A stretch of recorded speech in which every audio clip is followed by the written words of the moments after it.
Welcome in. Welcome back to another episode of What's New Wednesday. It's June the 5th, 2024. And what are we going to be talking about this week? Token price, as always, it touched 25 cents, which was a bit of a surprise. We have Friday's announcements to go over, which were kind of meh. And then we have the new weekly crafting challenges we're going to go over. We have the third week of the Showdown tournament, some exciting open loot announcements we got to go over, and we also have the midweek madness that happened this week, unlike last week. We're going to finish off talking about a little update that the Big Time put out about the upcoming patch point 3.0. So lots to talk about. Let's get right into it. Last Wednesday, we were saying we thought that there might be one more good pump. I was saying we had some bearish price action, but we thought that there might be one more good pump from this sort of like section here, or this was the last pump. And I said, oh, there's probably one more pump. But I said I didn't think that it would go over 25 cents. Honestly, I didn't really think that we'd go over like 23 cents, but we did. We touched 25 cents and now we're down here. What do we have to expect going forwards? If we look at the price of Bitcoin, we can see that it's close to its all-time high, right? So Bitcoin right now is at like 71,000. Its all-time high is like 73,000. There's a couple things that could happen, but if we look at the daily, we can see that we have not touched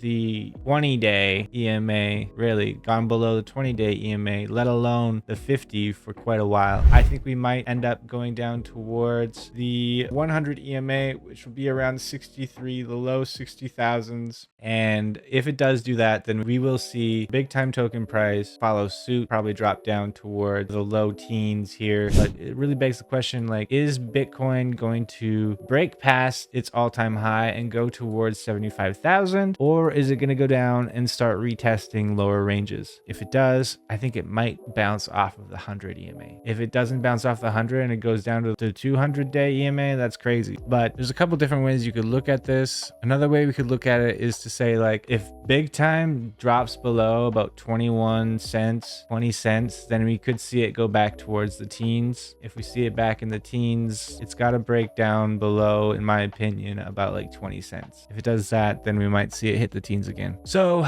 we'll see what happens this next week. It's kind of looking like, I don't know, it doesn't really look like it wants to keep going up, but you never know. And that's the Big Time token price. All right, so next, last week I mentioned that since there was no midweek madness, we might see something pretty interesting for a Friday announcement. Well, we didn't. So last Friday on the 31st, Wednesday, there's no midweek madness. Like, maybe there's going to be something really interesting that happens on Friday. No, it was the exact opposite. It was completely the opposite. Friday announcement was really underwhelming. It was just like a boring, basic showdown bonus for the week 2 prestige portaling. It made it so that if you killed boss mobs, you got some extra points. But let's just like think about this for a second. This didn't help anybody because in the first day or two, there was already people who had way more points than any normal grinder could accomplish. I've already sort of spoken my grievances around this whole thing, but like, if you look at the points, the average grinder, you know, people in the community, iPace, custom, people who play regularly all the time, they got like maybe 300 or 400 points, and then the people who won got like 8,000. So this event that gives you an extra little boost per boss mob you kill was completely pointless. It had no benefit to anybody. Didn't matter how many boss mobs you're going to kill, how many dungeons you're going to run. These grinders with their 24-hour rolling accounts that, you know, beg the question, are they within the terms of TOS? They already completely swept the entire contest for that. So that Friday announcement was garbage, in my opinion. Next, we've got the weekly challenges. Pretty straightforward. Open 5 epoch chests. You get 4,000 leaderboard points. Get 3 golden bonus rolls while you're crafting armor items of rarity or higher. You get 20k leaderboard points, and then craft 5 hourglasses of common or higher to get an extra 2,000 leaderboard points. Pretty straightforward. Not a whole lot to talk about here. Do it or don't do it. They're points. You can get them. Also on Monday the 3rd of June, they announced the end of the prestige, the week 2 prestige showdown, and then the beginning of the week 3, which is the armory crafting showdown. We've talked talked enough about the prestige one. I don't need to say anything else, I don't think. But week 3, armory crafting. Me personally, I'm crafting a Stygian title this week. Hopefully that helps, but I don't have a whole lot of big time tokens, so there's only so much I can do. I'm gonna craft the mythic title and maybe that'll help, and then maybe I'll qualify, but I feel like you need to craft a lot more than that, so we'll see. That's about it for the week 3 showdown. Next, we have the Openloot big time tokens. I didn't expect this at all. Earlier today, big time servers went down for about 5 to 10 minutes. I'm not sure if that's related for some update stuff, but in that same announcement, they announced the introduction of an Openloot token, which is pretty cool. I really didn't expect this to happen. I'm not sure exactly how it will affect everyday life of people who live inside the Openloot ecosystem, but I mean, let's take a look at some Twitter posts. They've got this new token. Let's just watch this quickly.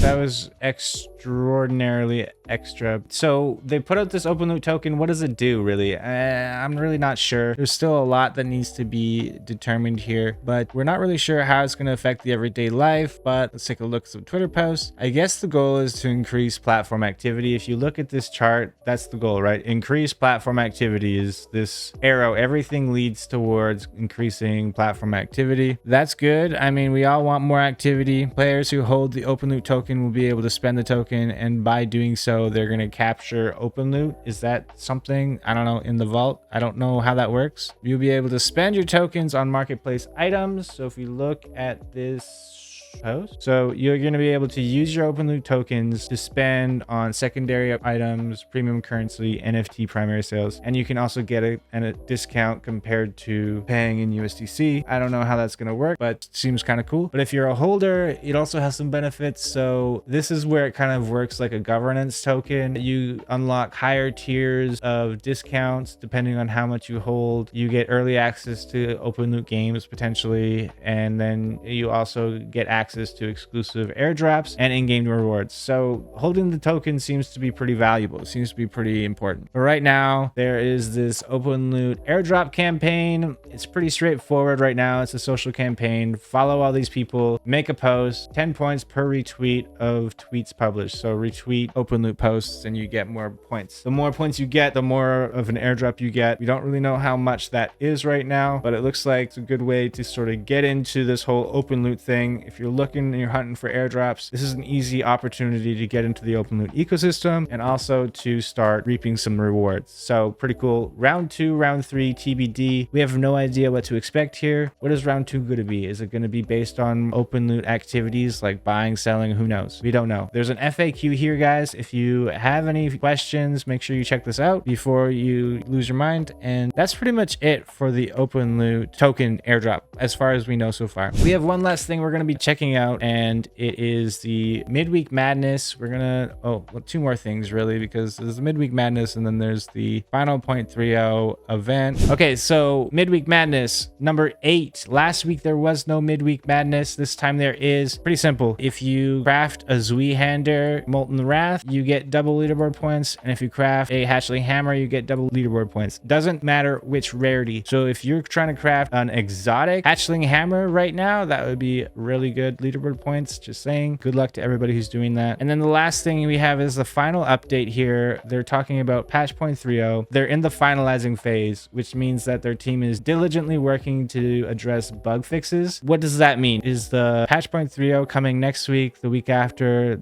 tomorrow. Who knows? Big Time doesn't want to tell us. I think that we probably hopefully still have another week or two. I personally really hope that we do, because I've got plenty of crafting that needs to get done, and I need probably at least another week to get it all done. So that is it for What's New Wednesday, guys. If you are watching this in the future, make sure you like, you subscribe, follow, comment, and as always, make sure you tell somebody about it, and I will see you guys next week.